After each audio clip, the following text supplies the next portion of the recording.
All right, family, let's get into it. You know how Joel S. Goldsmith used to kick things off? He wasn't about all that dearly beloved stuff. Nah, he'd just get quiet for a sec, look out at everyone, and then drop a truth bomb that would totally flip the script. It was like he was saying, listen up, because what you think you know is about to get a major upgrade. So let's do this like Joel would. Check it. We're out here grinding every single day, right? Chasing our own goals, fighting our own battles, trying to fix our own mess. It's exhausting. It's like you're trying to win a video game with a busted controller. You're mashing all the buttons, but nothing's working like it should. But what if I told you there's a cheat code? And I'm not talking about some little life hack. I'm talking about a whole different way to be. We're going to talk about what really goes down, what actually changes, when you stop trying to run the whole show yourself and you finally, for real, let God live through you. We're talking about swapping out your whole operating system. It ain't about you getting better at being you. It's about you getting out of the way so the divine can just do its thing. It sounds wild, I know. But stick with me for a minute, because what you're about to hear is going to make you look at your entire life. The drama, the stress, the wins, in a way you literally never have before. So, if you're ready to have your mind totally blown, make sure you like this video, comment 777 if this is hitting for you right now, and subscribe so you don't miss what comes next. Trust me, you're going to want to be here for this. Of course. Here is the expansion of your first keynote, continuing directly from the previous flow and maintaining the style. So you can see why this is a whole different ballgame. This first point is where the rubber meets the road, and it's this drop the mask, 'cause God ain't buying it. See, most of us, we've spent our whole lives building this persona, this character, that we present to the world.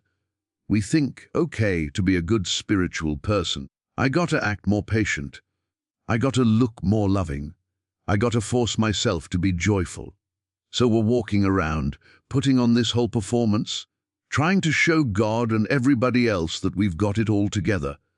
We're polishing the outside of the cup, hoping nobody notices the chaos going on inside. But here's the raw truth straight from the Goldsmith playbook. God doesn't relate to that character.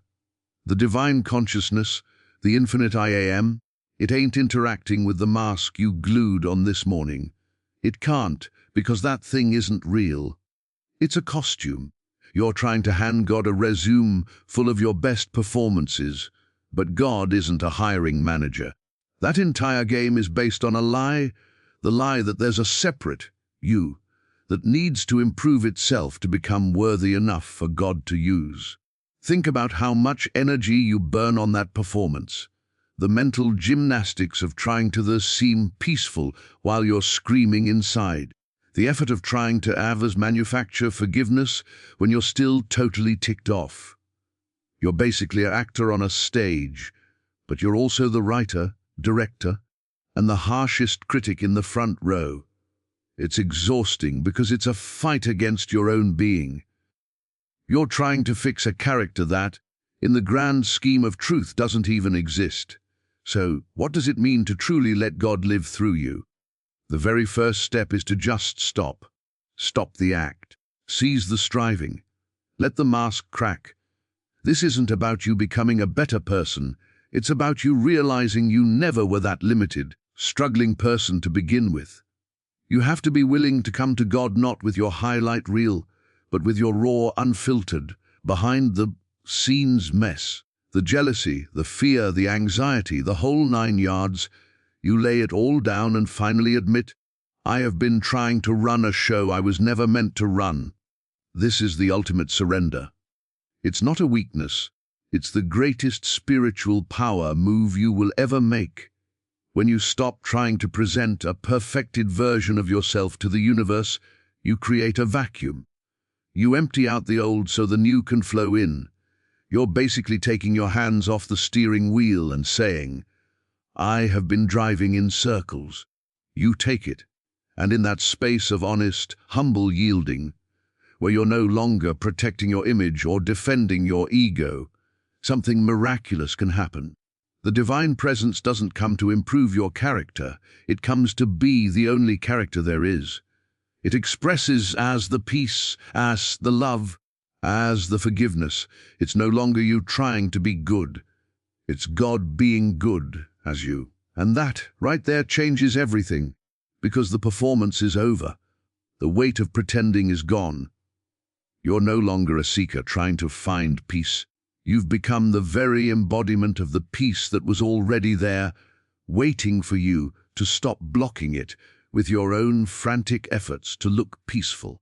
And that's where we land at our second major point. The inside job, your kingdom, isn't out there. See, once you stop the performance, there's a terrifying moment of silence, a void. And our human instinct is to immediately go looking for something new to fill it. We think, okay, I've surrendered. So where's my new perfect life? Where's the divine plan? Is it a new job, a new relationship, a sign of vision, a lottery ticket? We start looking for the kingdom of heaven in our external circumstances, scanning the horizon for God to show up like a delivery driver with a package of perfect conditions. We've given up the mask, but we're still waiting for our reward out there in the world. But that's the oldest trick in the book, and it's a trap. You've just stopped acting in one play, and now you're tempted to buy a ticket to a different one. You're waiting for your outer world to rearrange itself into a state of perfection before you can feel the peace of God. You're saying, I'll feel God when my bank account looks like this, or I'll know I'm healed when the doctor says that. You're making your inner state of grace a hostage to outer conditions. That's not letting God live through you. That's just putting a spiritual paint job on the same old control issues. Joel was crystal clear on this. The kingdom of God is within. It's not something that's gonna manifest over there someday. It's a present, tense reality right here. In the very core of your being, it's the very substance of your consciousness. When you truly let God live through you, you aren't waiting for your world to get better so you can feel good. You're letting this divine presence well up from within you, and then you watch as your world, your perceptions, your reactions, your very circumstances begin to conform to that reality. The flow doesn't go from outside in, it goes from inside out. Think of it like this. You've spent your life being a thermometer, just reacting to the temperature of the room. If it's cold, you read cold. If it's hot, you read hot. Your entire identity was a reaction to external weather. Letting God live through you is the realization that you were designed to be the thermostat. You set the temperature. The peace, the harmony, or the intelligence. It emanates from this Christ consciousness within you and then influences the atmosphere around you. You stop trying to arrange the furniture in the room, and instead you discover you're the foundation the whole house is built on. This is the ultimate inside job. It means your peace is no longer dependent on things being peaceful. Your abundance isn't dependent on your bank statement. Your health isn't contingent on a lab report. Those outer things are just shadows. The substance is within. So you stop begging the universe for scraps and you sit in silence and you turn within. You become a beholder of that inner kingdom. You listen for that still, small voice that isn't out there, but in here. And as you abide there, as you let that become your new normal, you start to see the world with new eyes.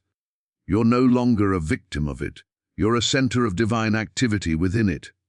The search is over because you've stumbled upon the treasure that was buried in the field of your own soul the whole time.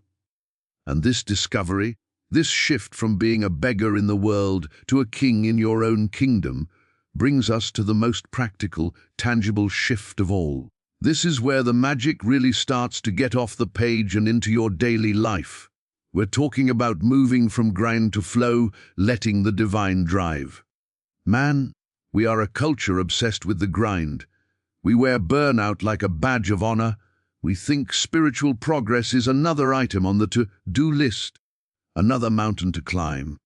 We're over here, white, knuckling our way through meditation, straining to feel God, forcing ourselves to be positive, and trying to manifest through sheer mental effort. It's just another form of struggle, another layer of the ego's game. It's you, in the driver's seat, exhausted, reading a map by a dim light, convinced that if you just try harder, you'll finally get there. But there isn't a place on the map, and letting God isn't about you being a better driver. It's about you crawling out of the driver's seat entirely and letting something else take the wheel. It's the difference between paddling a canoe upstream with all your might. That's the grind. And simply turning the canoe around to float with the current of the river. That's the flow. The river is already moving. Divine consciousness is already unfolding, intelligent and purposeful. Your only job is to stop paddling against it. So, what does this look like when the rubber meets the road? It means you stop trying to figure everything out. You release the mental obsession with how it's all going to happen.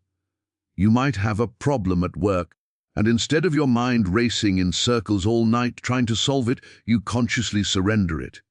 You literally say, I am not the solver. I am an open vessel. Let the solution appear through me.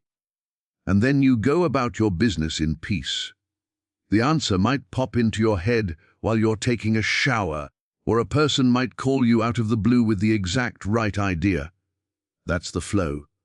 It's effortless, it's intelligent, it's graceful. It means your actions start to come from a place of impulsion, not compulsion. You're not driven by fear, lack, or a desperate need to control outcomes. You're moved from within by a quiet, steady nudge. You feel led to make a phone call, and it turns out to be a divine appointment. You have a sudden impulse to go somewhere, and you meet the exact person you needed to meet. Life stops being a series of problems you have to beat into submission and starts becoming a dance you are participating in. The burden of being the door lifts. You realize you are the activity of God itself, not the originator of the activity. This is the secret the mystics knew. It's not inertia or passivity. It's a state of heightened, alert receptivity. You're more engaged with life than ever, but you're free from the anxiety of it all. You're playing the game, but you're not attached to the scoreboard. You work, you love, you live, but it all feels different because the core, grinding effort is gone. The weight of the universe is no longer on your shoulders because you've remembered it was never yours to carry in the first place. You are carried. You are moved. You are lived. And in that surrender, you find a power and a peace that the grind could never, ever give you. And this brings us to the real mind bender, the foundation that makes all of this possible. We have to face head-on the illusion of the meh. Show is over. This is the big one. This is where we go from the shallow end of the pool into the deep, cosmic ocean. Because everything we've talked about so far, dropping the mask, turning within, getting into the flow, it all hinges on this one radical earth-shattering realization: the person you think you are, the you, that has a resume, a story, a list of problems, and a bag of personal goals, is a temporary construct. It's a collection of thoughts, memories, and reactions that you've mistakenly identified as your permanent self. This separate ego, this me, that feels like it's running the show, is the central character in a play that you've been writing, directing, and starring in your whole life. And the script is one long drama of lack, limitation, and separation from God. But here's the truth that sets you free: that character isn't the real you. It's just a character. The real you is the consciousness that's aware of the character. The real you is the silent, invisible screen upon which the entire movie of your life is playing out. The joys, the sorrows, the triumphs, the failures, they're all just scenes flickering on that screen. The screen itself remains untouched, unchanged, and perfectly whole, no matter what drama is unfolding in the plot. Letting God live through you isn't about improving the character's storyline. It's about waking up to the fact that you are the boundless, infinite screen, and not the little character you thought you were. This is why all that grinding and striving is ultimately futile. You're trying to fix an illusion. It's like a character in a video game trying to do push-ups to get stronger in the real world. The game character can't access the real world because it doesn't exist there. In the same way, the ego can't access God because God is the only reality, while the ego is just a thought, a very persistent, convincing thought, but a thought nonetheless. When you try to make this me spiritual, you're just decorating a prison cell. The goal isn't to make the prisoner more comfortable, it's to realize there are no bars. So, what does it mean to live from this? It means you stop taking everything so personally. An insult isn't a wound to the real you, it's just dialogue in the movie. A financial setback isn't a threat to the real you, it's just a change of scenery in the plot. This isn't cold or detached, it's the ultimate freedom. It allows you to engage with life fully, passionately, but without the hooks, without the suffering. You can play the game of being a parent, a friend, a worker, but you know it's a role. The essence of who you are was never born and will never die, it just is. When this clicks, the whole search collapses. You were seeking God as if he were a separate entity out there that you had to find. But the seeker is the sought. The I that is looking for God is the I am that is God. There is no separation.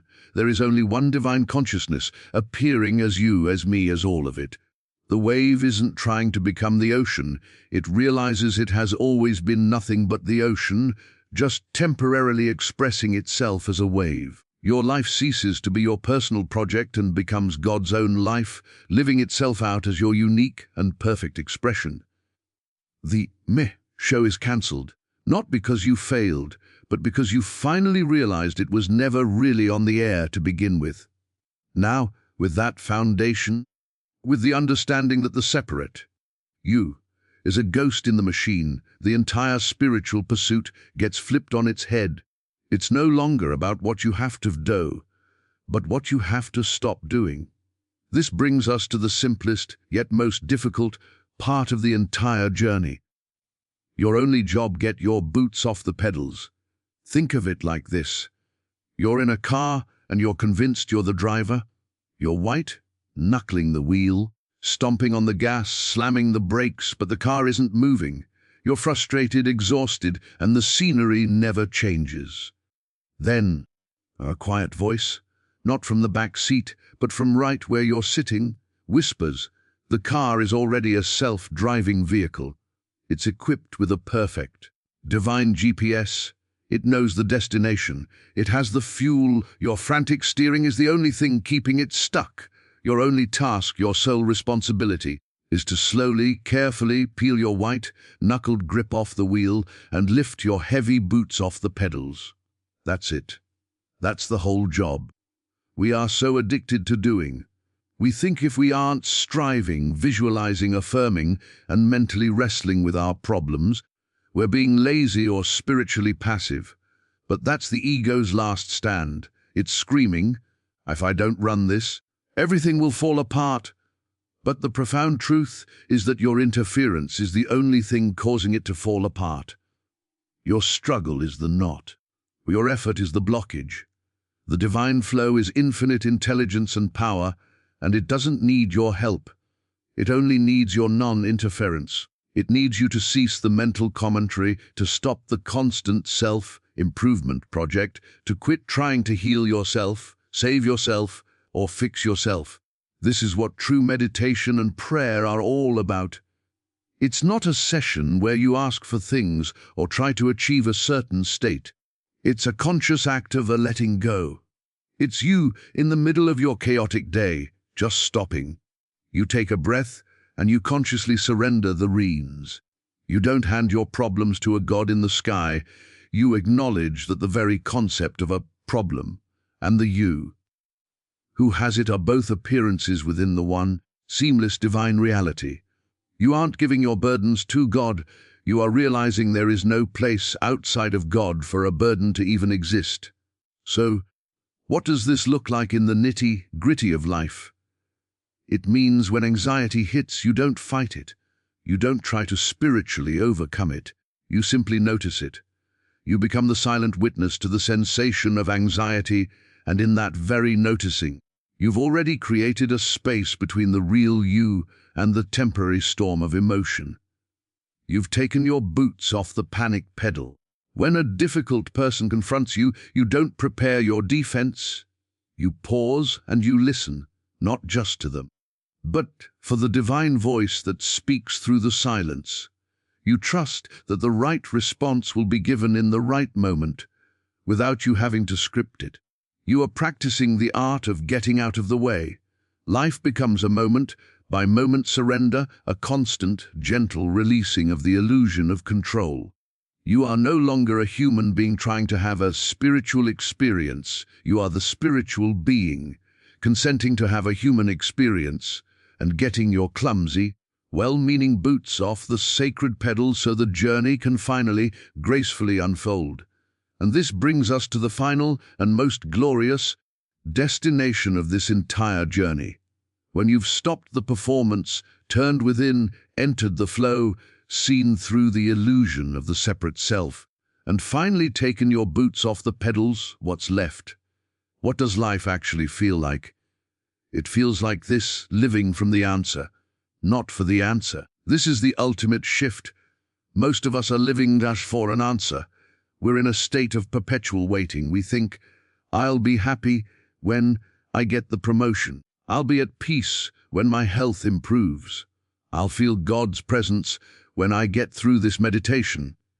Our entire life is positioned in the future, contingent on some external event or internal achievement.